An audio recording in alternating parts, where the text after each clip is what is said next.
Hey everybody, I'm Jack, and this is Raw Tropical Living. Thanks for joining me today. I don't hear it very much, but you may hear a little background noise. I've been at war with the dog next door this morning, started yapping, and I'm winning.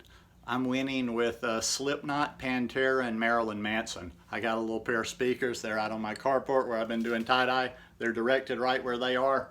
Bam, blasting them this morning. Noise cancellation. Anyhow, today I want to talk about a raw food diet step by step, putting the pieces together. Guys, I do videos every day, so if you aren't already subscribed to the channel, I'd appreciate it if you go down and hit that subscribe button now. Then be sure you click on the little bell and check send notifications so you'll stay subscribed to the channel. Man, the tie-dye's turning out good. I'm happy. Now, this doesn't happen. This is actually one I did a couple of years ago at summer camp. Incidentally, yeah, I'm a big kid. I've been to summer camp the last couple of years. But no, super happy how it came out. I've been experimenting, doing a lot of different colors. I've been doing obviously a lot of shirts for me. I've been doing some cute little stuff for the ladies, some tops. I'm actually lined up some people that I'm going to give a few to do some photos for me. So yeah, it's been a good week, been a productive week. I've stayed busy all week. Oh, and I just saw my good luck charm over there, a woodpecker. I've been seeing woodpeckers like the last week a lot. Ooh, a second woodpecker. Oof, good omen. Anyhow, today we're going to talk about raw food diet step by step. I've kind of gone backwards and I've been talking about just very basic things lately because, you know, summertime's the time a lot of people like get interested in this lifestyle. I actually just had a couple of people recently send me messages on Instagram and say they were going to try to do raw for the summer, or they were going more raw, or they had gone vegan, and I love it, love it, love it. So I always like to just put out basic content for the beginners. Listen, you got to learn how to read people and how they're putting a message out, and just go put your attention with something that you're looking for, with what works for you. I get asked questions and I'm like, look, you're not paying attention to me. You know, and I get stuff like, well, are you getting enough of this when you're, I'm not into all the little details. And you know what? I don't want to sit here and say they're not important. Maybe so, but I've paid enough attention to detail to, keep myself healthy. But yeah, when they get next level, like, oh, how do I deal with this craving for this? Well, I'm not into answering every question for you. You got to figure some of this stuff out. And definitely the people that tell me, well, I'm addicted to this, or food addictions, or all these cravings and stuff, I'm not your guy on that, because I just believe you just don't eat it. You just don't eat it. I mean, when I stopped this lifestyle, much like I was talking about with the booze yesterday, I just stopped a lot of the stuff. Now, that doesn't mean that I did it perfect, and I don't want to sit here and go, I just went straight into raw food diet, just kicking butt. But there were certain things that was like, I hear people talk about now, oh, I still think about this. And I'm like, well, sorry, can't help you there, because from day one, when I started this lifestyle, almost from day one, almost immediately, I felt being a vegan. It wasn't just about the raw food diet. From an ethical perspective, I was like, I kind of knew after about a week of being on this raw thing and looking at information on this raw thing, like, yeah, the raw makes a lot of sense. I'm going to do the raw. I could see doing the raw long term. Maybe not. Maybe I change my mind one day, but the vegan thing stuck. So from that day forward, when I hear people talk about cheese, it just wasn't an option. It wasn't an option. For Christ's sake, will you stop sending me these damn articles on the addiction factor of cheese? It wasn't vegan. It just simply wasn't on the menu anymore. And if you really have that strong of addiction, stop just babbling on and on about it and go to a rehab center. Go tell them you have a true addiction, you want to check in, and you want to be treated with 12 steps in rehab, just like somebody that does drugs. That's what you do. Go do it. But I can't help you with some of that stuff. I like to put simple stuff out there. I like to put, the basics out there. And everybody should learn the basics. You got to walk before you run. There's people that do this lifestyle for a week, and the questions they're asking, I'm like, go sit down in the back of the class. You don't need to be asking these questions after you've been doing this lifestyle a week. You need to figure out just how to do it. In other words, it's kind of like building a house. When you build a house, you build a foundation, then you build a frame. And as you get to where it's starting to come together, then you start working on the details. You can think of yourself like that, building a house. I would always recommend when you come to this lifestyle, forget raw, forget all the babble from all the people that don't have any credentials. Read some good stuff on a plant-based diet. That has nothing to do with raw. That isn't coming from raw people. But read from good, reliable raw food sources too. Things that have been published a lot, you know, not just your resident wide-eyed YouTuber that's telling you, you know, they did their juice fast like everybody else and they're floating and blah, blah, blah. Becoming raw, becoming vegan, becoming raw. I always like to try to mention those in as many videos as possible, both by Brenda Davis. You could probably do your lifestyle just by buying those 2 books, but those are good.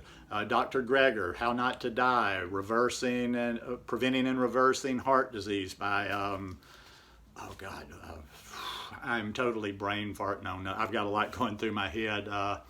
Esselstyn, and then also 80-10-10, another good raw book. But don't be so into one, oh, I'm a this. You know, it's kind of like you want to go join a religion, go all in. I'm all about this one now. And you go preaching the gospel of your new guru, when what you should be doing is taking a sample of this, a sample of this, a sample of this person. Listen to what this person has to say. Listen to what this person has to say.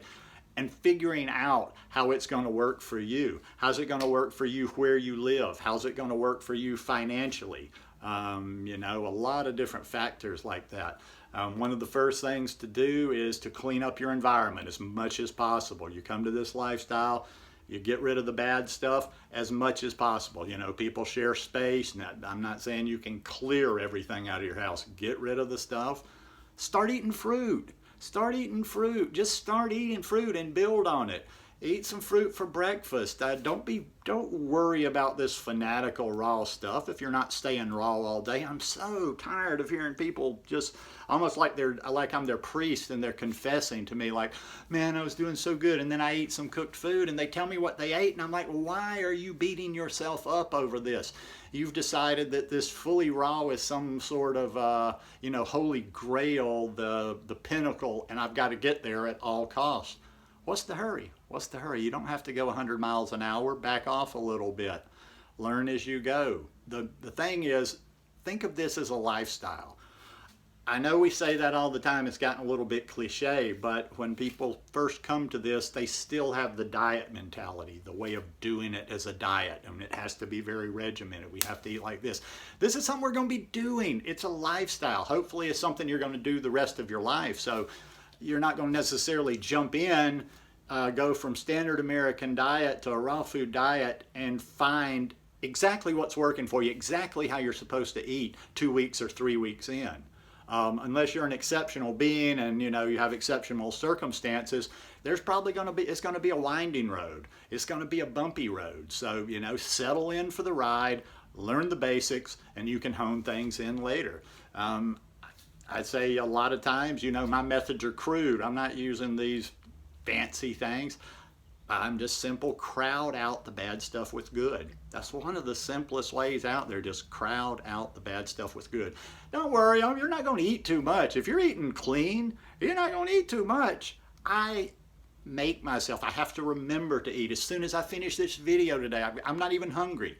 When it gets to be warm weather, I was thinking yesterday, I could live, like I did my juice in the morning. I probably did like half a gallon, 3/4 of a gallon of watermelon juice to hydrate. Then I had my big green smoothie about 12 o'clock. Now I ate again after that, but I could have easily gone on through the day on that. And I could do that every single day. And it's not because I would be trying to restrict. It's just like, you know, it's warm, I'm moving around. It's summertime now, your body adapts, and I don't need that. So I have to pound it. I have to eat those calories all day long. So crowd the bad stuff out, you know, keep it around. I'm referring back to recent videos, just some of the simple tips.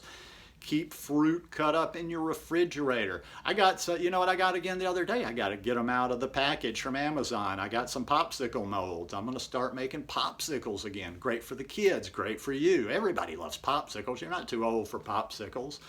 But learn the basics, learn tricks, and build on that. It's simple, you know. That's what you would do on everything else almost that you're learning. the learning process. So why is it so much different on this? Because you're listening to these people that are fanatics and extremists that are telling you you got to get there fast. If you get cooked, it's going to kill you. If you eat this, it's kind of fear sometimes. I remember I kind of shook it off real quick, but I remember in the beginning, I'm hearing all this cray-cray, one from this way, one from that. Oh, you got to make sure you use a ceramic knife because ceramic knives. Oh, don't blend your playing too much because it'll do. And I'm like, oh my God, these people aren't even rational people. How am I going to do networking in this world when these people aren't even rational people? So keep it rational, keep it practical. Occam's razor, usually the simplest solution, and whatever you're doing, diet, whatever, works. So just work on that. Work on a piece at a time. You could maybe work on one piece a week, whatever that is. Maybe you're having a trouble spot mid-morning. Maybe you're having a trouble spot mid-afternoon. Maybe you go raw during the day and something falls apart in the evening. Work on one thing a week. Work on one piece. Work on a piece at a time. When that piece is solid, you go on and work on another piece, kind of like a puzzle, and then you put them all together. But it's not rocket science, and it's only complicated because people are making it complicated. And through complication come things people can sell. So there's always that in there. Anyhow, hope you guys enjoyed this video today. If you like it, please give me a thumbs up, and I'll see you guys tomorrow. Peace.